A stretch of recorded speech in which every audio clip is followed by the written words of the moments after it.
pessoal, tudo bem? Hoje eu vou falar para vocês sobre a técnica de microarray, técnicas de hibridização. Meu nome é Juscelia de Campos Martim Berber, eu sou aluna de pós-graduação em Ciências da Saúde, do programa de pós-graduação em Ciências da Saúde, e a professora da disciplina e minha orientadora é a doutora Renata Desengrini.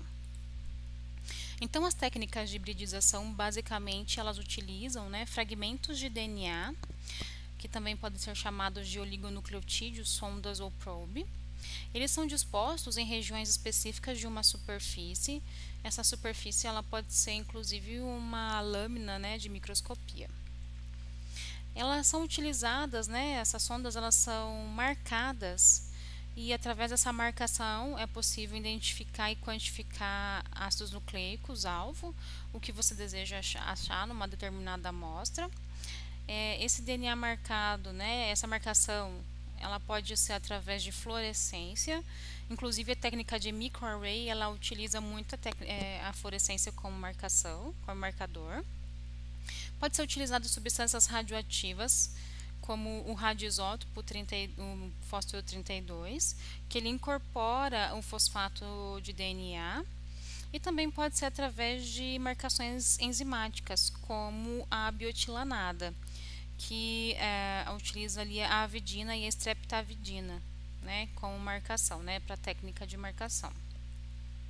Existem alguns tipos de técnicas de hibridização. Hoje eu vou falar para vocês sobre 4 tipos dessas técnicas. A primeira é a técnica de Salter-Blauring, é onde ela utiliza o DNA, como principal material. A de Noren-Blauring, que ela utiliza o RNA como material. A técnica de hibridização in situ, que ela tanto pode usar DNA quanto RNA. E nesse caso aqui, essas 3 primeiras técnicas, elas localizam ou identificam os ácidos nucleicos, tá? E a quarta técnica é a técnica de microarranjo ou de microarray, que possibilita a análise da expressão de milhares de genes simultaneamente. Essa técnica de microarray, ela é uma técnica um pouquinho mais avançada, porque a gente consegue, a partir dessa técnica, ter uma possibilidade muito maior de resultados e utilizar um número maior também de amostras ou de indivíduos para ser analisado. Então eu vou começar falando para vocês sobre a técnica de Salter-Blauring. Ela foi criada pelo biólogo molecular britânico, inclusive a técnica ela é referente ao sobrenome desse biólogo. Ele desenvolveu essa técnica em 1975. Ele ganhou o prêmio Lasker em 2005, que é um prêmio direcionado a questões médicas, na medicina. E através dessa técnica é possível então verificar uma sequência de DNA específica. Como eu disse para vocês, para essa técnica é o DNA que é a sequência ali que é utilizada, o nosso material em relação à técnica. Nesse caso o DNA, o gene de interesse, ele pode estar ou não presente na amostra e contendo ali uma mistura complexa, então de um genoma inteiro de um indivíduo você consegue identificar se nesse genoma tem ou não a presença de determinado gene. Então a técnica de Salter-Blauring, ela inicia com o preparo do DNA e a eletroforese em gel de agarose. Esse preparo do DNA, inicialmente, ele acontece no processo de digestão do DNA com enzimas de restrição. Só lembrando que esse DNA ele já foi extraído, ele já passou por processos de extração que nós já aprendemos em outras aulas, Então aqui ocorre o processo de digestão do DNA com essas enzimas de restrição. Ela acontece numa condição aí de 37 graus por 16 horas. Após a fragmentação desse DNA, ele vai ocorrer uma eletroforese. Aqui na eletroforese vai ocorrer a separação dos fragmentos, de acordo com o seu peso molecular, à medida que ele vai passando por ali. Então, além de ocorrer a separação desses fragmentos, vai também ocorrer o processo de desnaturação. Lembrando que o DNA ele vem numa dupla fita e para ocorrer o processo de hibridização nós precisamos separar essa dupla fita e deixar ele numa fita simples. Para ocorrer esse processo de desnaturação, existem duas técnicas para isso. Tanto pode ser por aquecimento ou, nesse caso, também tratado com substâncias alcalinas, como no caso ali o hidróxido de sódio, que nós podemos visualizar na imagem. A próxima etapa é a etapa de Blauring, aonde vai ocorrer a transferência do DNA de fita simples para uma membrana. Por que ocorre essa transferência? O gel é uma estrutura muito sensível, então não é possível realizar a técnica de hibridização especificamente no gel. No gel só vai ocorrer o processo de corrida e também a desnaturação da fita. Então vai ocorrer uma transferência desse DNA de fita simples para uma membrana. Essa membrana, ela tanto pode ser aqui uma membrana de nitrocelulose ou a de nylon. Se for utilizada a membrana de nitrocelulose, essa membrana ela vai ser aquecida para ocorrer a transferência. Ou, se for nesse caso o nylon, ela é exposta à radiação ultravioleta. Aqui nós podemos observar que é formado um aparato para ocorrer essa transferência, né? Onde eu tenho aqui um peso, a membrana de nylon, o gel de agarose e também aqui o buffer. Esse buffer é utilizado aqui, né, o tampão de citrato de cloreto de sódio. A transferência do DNA do gel para a membrana é feita acontece por capilaridade. Então, o DNA ele apresenta uma afinidade pelo nylon e pela nitrocelulose. Então, vai ocorrer então a transferência e ele vai se fixar então ali na membrana. Então, aqui nós podemos observar esse aparato de transferência. Tem também ali o papel filtro que vai conduzir esse tampão ao longo desse aparato todo para transferir realmente do gel para a membrana. Essa transferência de capilaridade utilizando esse tipo de aparato, ela leva em torno de 24 a 30 horas. Então, é uma técnica um pouquinho demorada. Aqui uma outra imagem, né, para a gente conseguir visualizar o aparato. Tá? Existe uma possibilidade de utilizar equipamentos para gerar essa transferência, como esse equipamento aqui de blotters, né? Que além dele ser mais rápido, né? Porque ao invés de ele levar lá 30 horas, ele leva ali de 30 a 60 minutos, ele utiliza uma quantidade menor de tampão, então um pouquinho mais eficiente em relação aí àquele aparato anterior que eu mostrei para vocês. Mas isso vai depender muito da condição do laboratório, né? Se ele tem uma condição de ter o equipamento, depende muito da infraestrutura do laboratório também, tá? Após o processo de transferência, ocorre a remoção da membrana de nitrocelulose e aí nós vamos passar para a próxima etapa, que é o processo de hibridização e lavagem, tá? Para acontecer a hibridização, antes de acontecer a hibridização, nós precisamos ter a formação, né, a produção das sondas. Essas sondas, elas são produtos de PCR, é um processo de amplificação. E elas tanto podem ser marcadas, como eu disse para vocês, com a digoxigenina e biotina, né, que é um produto quimiluminescente, não radioativo, quanto, nesse caso, produtos radioativos como o fósforo 32.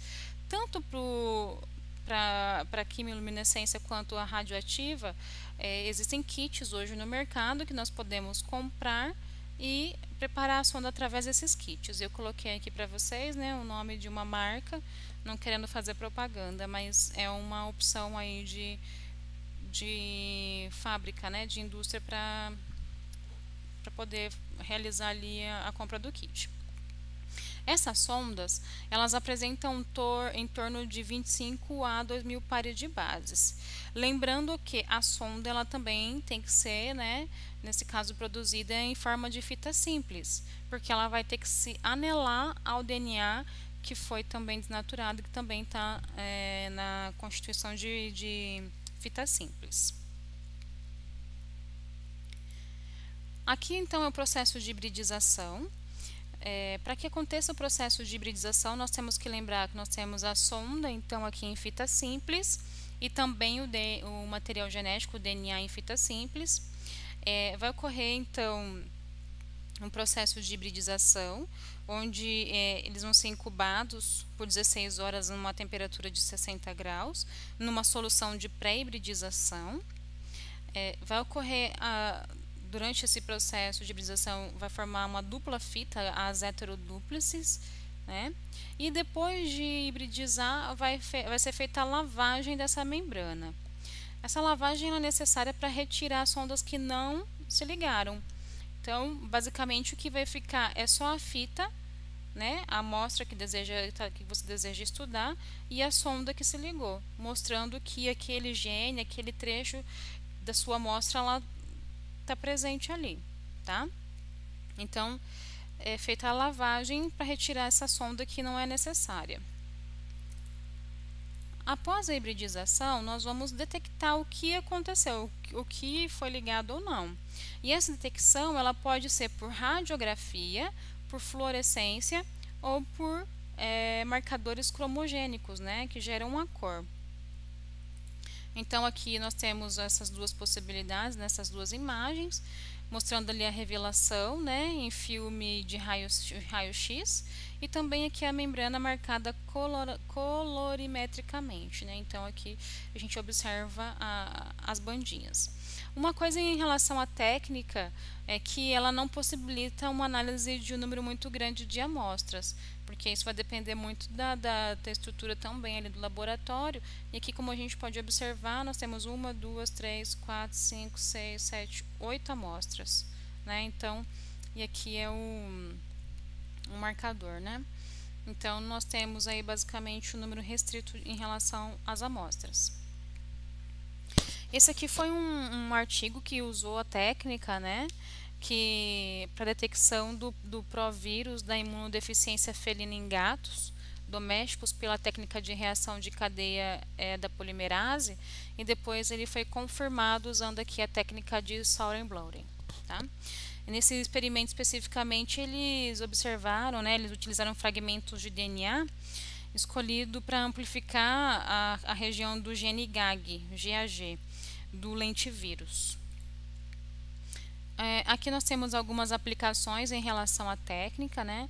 Então, através dela nós podemos detectar alterações nucleotídicas, observar se ocorreu alguma deleção ou uma inserção ou um rearranjo, se ocorrer alterações em um único nucleotídeo, se tem ali DNA contaminante em processos de clonagens, ou nesse caso também para elucidação de crimes através do DNA de fingerprint. A próxima técnica é a técnica de Noren-Bleuren. Essa técnica ela tem como principal diferença a utilização do RNA na amostra. Então, ao invés de usar o DNA, nós usamos o RNA. Nesse caso, como nós estamos usando um RNA, então é possível verificar a expressão gênica, né? Ou seja, verificar se um determinado gene de um genoma ele é ou não transcrito em RNA. Além disso, a gente também pode quantificar isso, tá? Existem algumas particularidades em relação à técnica. O nome da técnica, inclusive, ela deriva da técnica de Sauer. Na verdade, é feita uma comparação, né? A única coisa que vai, como eu disse para vocês, diferenciar é o material, que nesse caso aqui vai ser o RNA mensageiro, detectando aqui a expressão gênica. A sonda hibridizante marcada, nesse caso, a molécula de cDNA, de sequência conhecida complementar, e a de interesse marcada. E algumas aplicações para a técnica o estudo de expressão gênica. Desse caso aqui, é possível avaliar se determinado gene é ou não transcrito em RNA e em quais tecidos ele está sendo transcrito. E existe uma questão importante, uma particularidade bem importante em relação à técnica, é a observação de mudanças de expressão, o que é o padrão temporal. O que significa isso? Existem alguns genes que eles são expressos em determinadas épocas da vida, né?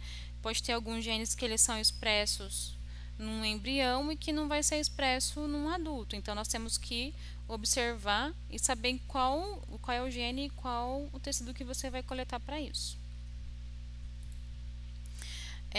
Outra coisa que é referente à técnica é a questão aí do gel de agarose, que deve ser adicionado agentes desnaturantes, como o formaldeído, para evitar o pareamento de bases.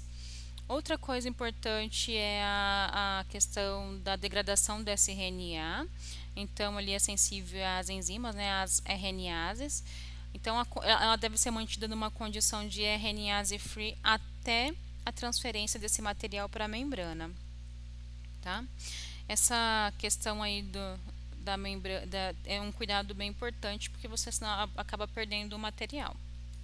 Essa aqui é um slide mostrando essa questão da expressão temporal, né? Então, nós temos que saber exatamente em que condição nós queremos estudar esse RNA e qual é o gene de interesse, né? Como eu tinha comentado com vocês, às vezes nós queremos estudar um gene que ele está sendo expresso no embrião ou, por exemplo, uma determinada fase do ciclo celular, e é nessa fase que nós vamos ter que estudar ele. Não adianta eu pegar, por exemplo, de um adulto que ele não vai ser expresso com certeza, né? Então não tem como fazer isso. Aqui mostra um pouquinho as diferenças em relação às duas técnicas, né? Então, ao invés de usar o DNA, é utilizado o RNA. Não é utilizado enzimas de restrição para essa técnica, porque o RNA ele já é de fita simples e também ele já apresenta trechos menores. No caso aqui é usada uma solução de hidróxido de sódio ao invés da solução alcalina anterior. E o material que vai subir ali, né, vai ser transferido do gel para a membrana é o RNA ao invés do DNA. Isso aqui é um estudo que foi um experimento que foi feito, né? Esse aqui é um artigo que foi publicado, na verdade, utilizando a técnica de Nauren-Blauring. Aqui na técnica ele estudou a expressão específica do FMR1, que fornece evidências de um papel funcional na síndrome do X frágil. Então, um estudo bem interessante. Aqui foi usada a sonda marcada correspondente a uma molécula de cDNA sintetizada a partir de sequências, então, aqui do gene. E os resultados mostraram a comparação da expressão do gene em diferentes tecidos. Quais foram esses tecidos que ele estudou? Então, teve aqui o coração, o cérebro, a placenta, pulmão, fígado, músculo esquelético, rim, pâncreas e o testículo. E através dessa imagem, nós podemos observar que o gene ele teve uma maior expressão aqui no cérebro do paciente e também aqui no testículo. Aqui na placenta, no pulmão e no rim, ele teve uma redução da expressão. E aqui no pâncreas, no músculo esquelético e também no fígado não foi detectável. Então, não observou ali a expressão do gene. Então, foi um estudo que ele consegue especificamente mostrar em quais tecidos o gene é mais expresso em relação a essa síndrome do X frágil. A próxima técnica é a técnica de hibridização in situ, ou ISH.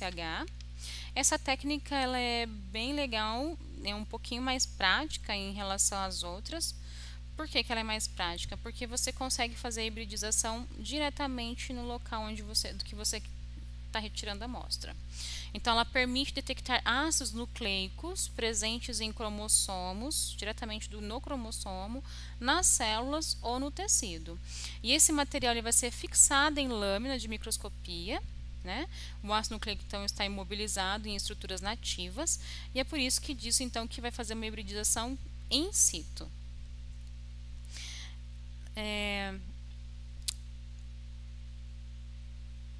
Aqui, nessa imagem, foi feita uma análise de líquido amniótico. Na verdade, tinha uma paciente que ela estava gestante e o feto ele tinha uma suspeita de síndrome de Down. E aí, para confirmar se o feto tinha ou não a síndrome de Down, eles escolheram um líquido amniótico da paciente e fizeram a técnica de hibridização in situ. E aqui nós podemos observar que foi confirmada a suspeita da trissomia. Então aqui em vermelho nós temos a marcação dos 3 cromossomos, né, da trissomia do cromossomo 21, e aqui em verde é o nosso controle, né? Então foi positivo para trissomia. Existem 2 tipos de hibridização, a hibridização de tecido in situ e a hibridização cromossômica in situ. Nesse primeiro de tecido, hibridização de tecido, foi utilizado, né, a epiderme para estudar o melanoma humano e os genes referentes ao melanoma humano. Aqui nós temos na imagem a microscopia convencional, né, em microscopia óptica, e aqui em fluorescência. E o segundo tipo, que é a hibridização cromossômica in situ, né, mostrando aqui a hibridização em cromossomos. Nesse caso especificamente foi usada a técnica de hibridização in situ por fluorescência, por isso que ela é chamada de FISH. Existem também, nesse caso, para esse tipo de hibridização, os mesmos tipos de marcadores. Então, tem lá os radioativos, usando também lá os radioisótopos, que eu já tinha comentado com vocês. Os não radioativos, como a peroxidase, a biotina e a digoxigenina. E também os fluorocromos, né, que fazem um processo de emissão de fluorescência. E, como eu disse para vocês, eles também são chamados de técnica de FISH. Nessa técnica, nessa imagem, ela foi retirada de um artigo feito por Lobato em 2011 e ele analisou amostras de tecidos cervicais para analisar a expressão das proteínas P16 e o RI67, e para isso ele utilizou ali como marcadores a peroxidase e aqui a imunofluorescência. Então, só para mostrar para vocês a diferença em relação aos tipos de marcadores e a imagem que eles acabam formando também. Então, aqui é a hibridização in situ por fluorescência, como eu tinha comentado, né? A técnica de hibridização ela foi desenvolvida em 1986. Como ela utilizava marcadores radioativos, né, acabou tornando limitado. Nós temos que lembrar que quando você trabalha com material radioativo, tem que ter todo um cuidado em relação ao laboratório, equipamentos de segurança, de descarte desse material. Então, eles acabaram, né, melhorando a técnica e utilizando, ao invés de marcadores radioativos, os marcadores fluorescentes, que é muito mais acessível, né? Então, aqui é a técnica, só para mostrar para vocês como acontece, né, a marcação da sonda com fluorescência e ele acaba formando uma imagem fluorescente. Para ocorrer a formação da sonda na técnica de FISH, na técnica de hibridização in situ por fluorescência, esses marcadores eles podem ser tanto, né, produzidos de forma direta. Então, aqui já tem a DUTP diretamente já ligado ali o fluorocromo, né? Então já é o nucleotídeo já é ligado ali diretamente a esse marcador. E a forma indireta, que ela é uma técnica um pouquinho mais trabalhosa, digamos assim. Elas utilizam sondas do tipo cDNA, cRNA e também oligonucleotídeos, fragmentos um pouco menores. E quando a maior parte das técnicas hoje utiliza as ribossondas. O que é uma ribossonda? É uma sonda de RNA que foi utilizado ali então.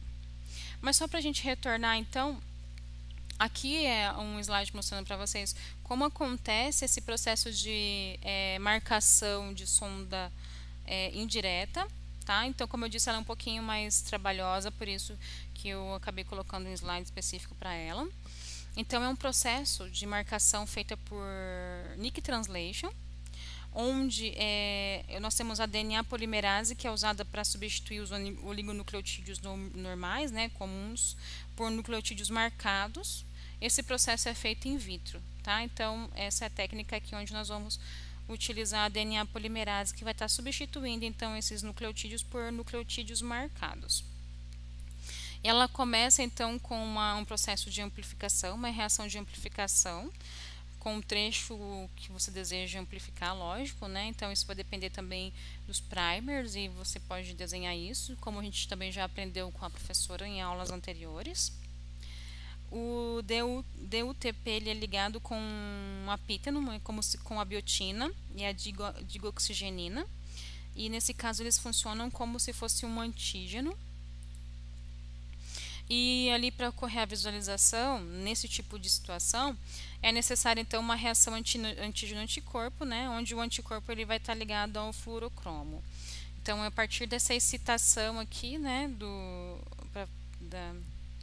desse complexo antígeno-anticorpo que vai ocorrer a ligação e a formação da imagem em si para a gente conseguir visualizar a técnica. Todas elas são muito eficientes. Esse aqui é um protocolo da técnica de hibridização in situ. Nesse protocolo especificamente eles utilizaram o cérebro, né, o tecido do cérebro para ser analisado, né? E aqui é só um passo a passo para vocês. Então tem aqui o processo de criosecção, né, o tamanho ali que foi feita essa criosecção, a fixação desse material, depois ele vai ser permeabilizado, ocorre o processo de permeabilização, a hibridização, depois a lavagem para retirada das sondas que não hibridizaram, e depois ali a reação antígeno-anticorpo que eu já tinha mostrado para vocês, né? No caso da biotina, utiliza anticorpos antibiotina, né, para ocorrer essa reação antígeno-anticorpo. E depois aqui a detecção. Aqui tem o NBT, que é o nitroazul de tetrazóleo, e o BCIB-P, que é o bromocloroindol fosfato, que eles são usados então para detecção colorimétrica, né, desse tipo de técnica. Eu vou depois disponibilizar para vocês, junto com a aula, alguns protocolos referentes às outras técnicas também, para não ficar uma coisa maçante, né, ficar passando para vocês o passo a passo de cada um. Mas depois, se alguém tiver interesse, querer se aprofundar um pouquinho mais, em saber detalhes em relação à técnica, porque aqui a gente pode observar que ele tem ali a temperatura, o tempo que demora cada passo, né? Então é bem legal. Essa aqui é a técnica de hibridização in situ de cromossomos. Eu coloquei aqui esse material para mostrar para vocês como acontece a obtenção desse cromossomo, como a gente faz, né, para obter o cromossomo e para determinar ali, né, nesse cromossomo os genes que você quer identificar, né, para hibridização in situ. Então, inicialmente ele começa ali com a coleta do sangue periférico. Aqui nós usamos o linfócito, né, que é onde vai ter o material genético. Eles são colocados num tubo de ensaio com a fitoemaglutinina. Essa fitoemaglutinina é um agente mitogênico, ele estimula a proliferação celular. Eles são incubados, né, o sangue com a fitoemaglutinina por 37 graus em torno de 72 horas. Quando estiver completando 71 horas de incubação, é adicionado a colchicina, que ela vai impedir a formação do fuso acromático, né? Então vai reduzir, vai parar esse processo de divisão. Vai ocorrer o processo de centrifugação. A centrifugação ela serve para a retirada dessa colchicina, né? Então ali vai ser retirada a colchicina. E daí a suspensão que for formada ali, ela vai ser colocada numa solução de hipotônica de cloreto de potássio. Essa suspensão ela serve para alisar a membrana dos linfócitos, para a gente conseguir obter especificamente o material nuclear, tá?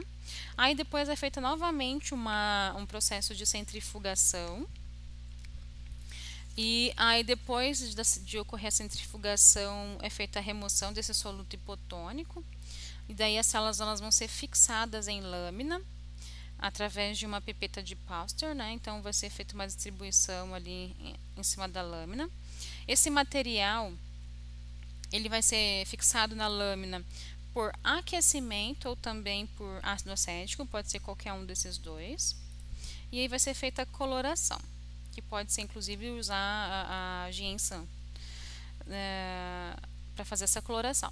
E aí o material já foi fixado e você já consegue, ó, fazer todo o processo de hibridização e para poder visualizar ali então o gene de interesse ou, né, o que você deseja analisar.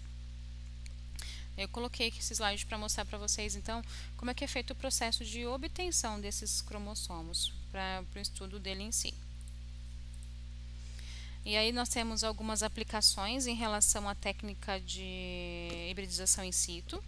Então ela pode ser usada ali a quantificação e localização celular do genoma do patógeno intracelular. Então já existem estudos para papiloma humano, para o Epstein-Barr, vírus da imunodeficiência humana e também para o adenovírus.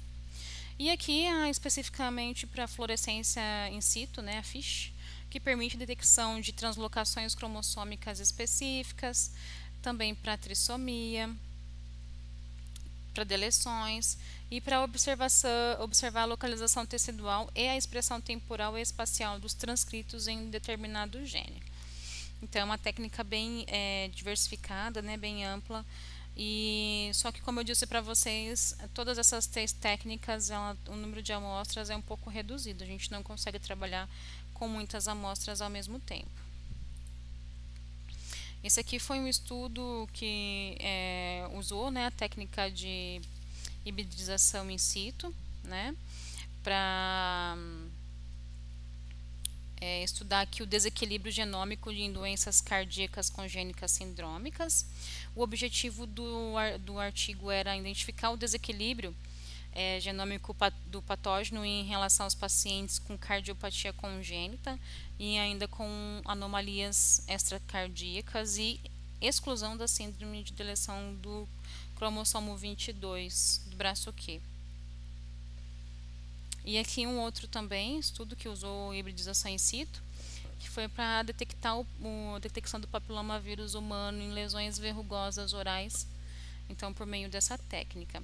Então ela como eu disse para vocês, é bem diversificado, né, as aplicações da técnica em si. A contrapartida, né, em relação a isso, as desvantagens, como eu tinha comentado com vocês, é a questão do material, né, do número de amostras que fica um pouco limitado. Então essa é a nossa última técnica, que é a técnica de microarray. Essa técnica ela é uma técnica um pouquinho mais avançada, né, então uma tecnologia de alta performance. Ela foi desenvolvida em 1990 e permite então a detecção de milhares de genes simultaneamente, como eu tinha dito. Ela evoluiu da técnica de Sauer-Blauren. Então ela foi um processo de aperfeiçoamento da técnica. Essa imagem aqui é uma imagem bem resumida de tudo como acontece, né, a técnica em si. Então tem o material, o chip, né, e a partir desse chip ele vai formar ali imagens bem específicas. Eu vou comentar um pouquinho mais com vocês. Então aqui também uma outra imagem, né, do microarray chip. Para essa técnica é usado milhares de sondas de DNA de fita simples ou cDNA. Nesse caso, se for estudar, né, RNA ou nesse caso precisa ser convertido, né, o RNA em DNA complementar ali, porque ele é mais estável. Então milhares de sondas nesse caso são utilizadas, né, como eu já tinha comentado, e essas sondas elas são colocadas em um suporte sólido que é chamado de chip. E o chip ele vem na verdade da alusão aí do chip mesmo, que é usado em processos de computação, né, que obtém os dados ali através desses vários milhares de dados nesses chips, né. Aqui especificamente quem vai colocar ali essas sondas elas são inseridas nos chips por robôs que plotam as sondas. Eles utilizam ali robôs de alta precisão para fazer isso, em locais mínimos, né, ali como vocês podem observar, de 50 a 150 micrômetros de diâmetro, ou por fotolitografia. Aqui nessa fotolitografia eles utilizam UV, né? E utilizam oligonucleotídeos, então você consegue utilizar sondas pequenas para esse tipo de técnica. E ali existe a possibilidade de mais de 10.000 sondas em um tamanho muito pequeno, que é de 3,6 centímetros quadrados.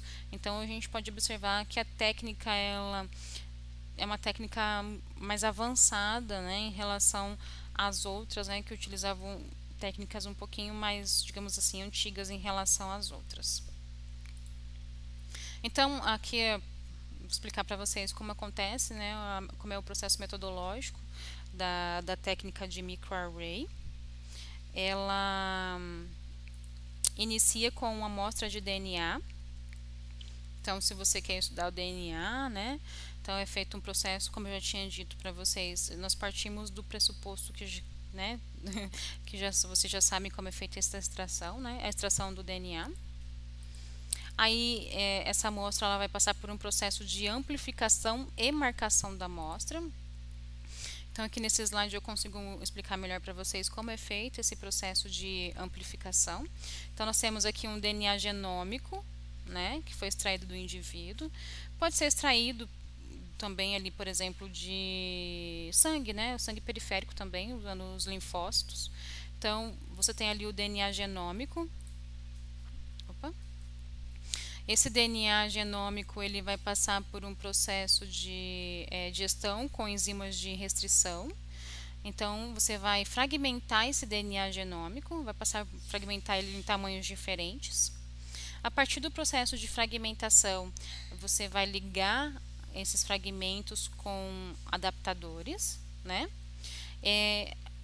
Nesse caso marcando ali com primers, né? Ele vai passar por um processo de amplificação com o seu uso de primers e ele vai gerar aí fragmentos em torno de 250.000 pares de bases.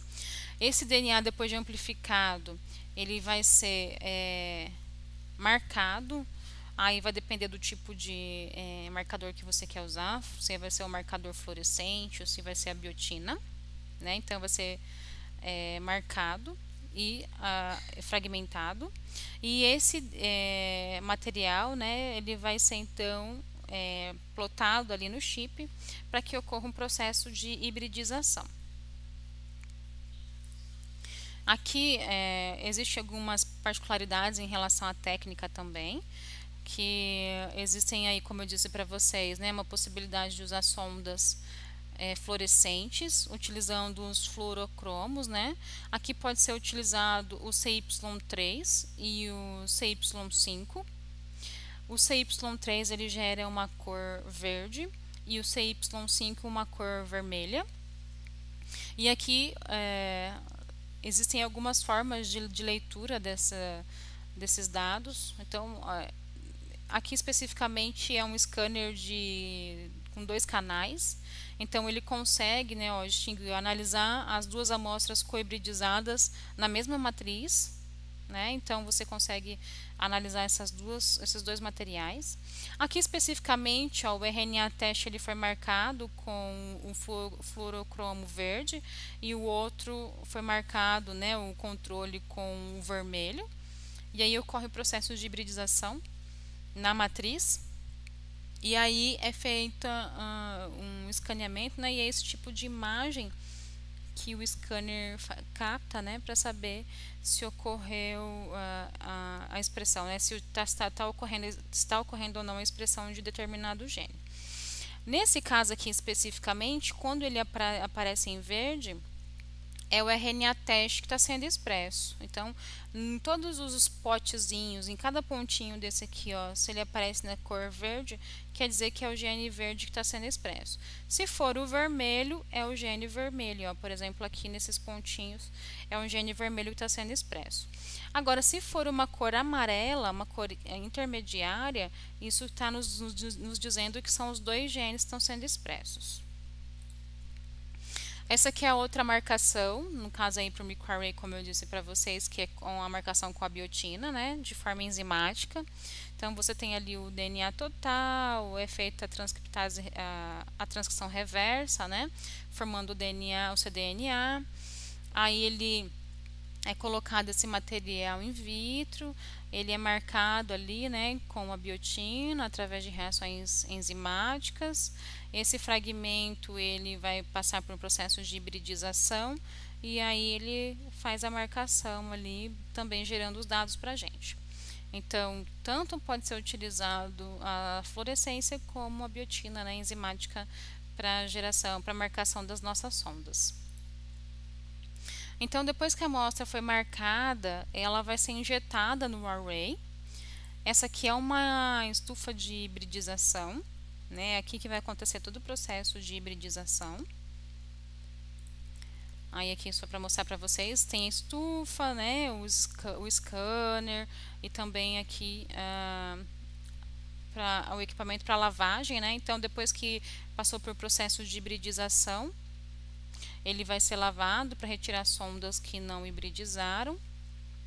E aí vai ser feita uma leitura no scanner, né? Os scanners conseguem fazer, né, a quantificação da intensidade do sinal da fluorescência. E aí depois esses sinais de fluorescência eles vão ser traduzidos em sinais e mostrando para a gente quais são os tipos de genótipos, né, que estão presentes ali na amostra. Então, aqui para a gente interpretar, né, os resultados, o laser ali, né, o scanner ele vai ler o sinal, né, depois a hibridização, formando então aquelas três cores, como eu tinha comentado com vocês, baseado ali no controle e no padrão da amostra, né. Então, o verdinho usando o CY3, o vermelho o CY5 e o amarelo mostrando que teve uma hibridização dos dois para a gente. Então, aqui é uma imagem também mostrando ali, né, o chip. E para mostrar para vocês, né, que todo esse processo pode ser feito com várias amostras ao mesmo tempo e em uma superfície muito pequena, né? E aqui os dados que são gerados depois de feita a hibridização e também depois de estação da fluorescência ou da biotina, né? Então é isso que o scanner vai ler. Esses equipamentos eles já são oferecidos pelas indústrias. Uma muito conhecida hoje que está oferecendo materiais de alta tecnologia é a Affymetrix, a Thermo Fisher, né? Então, quando você faz ali a compra do material, você já tem ali disponível tudo que é referente à análise dela também, tá?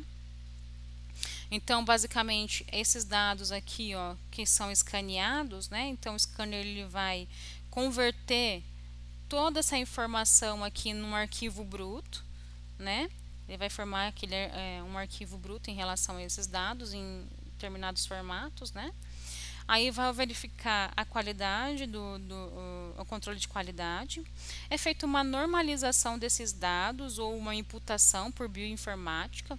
Tudo isso aqui é feito através de bioinformática, tá, pessoal? É uma quantidade de dados muito grandes e existem programas para tudo isso. Então é feita uma normalização. Depois é feita uma análise diferencial das expressões.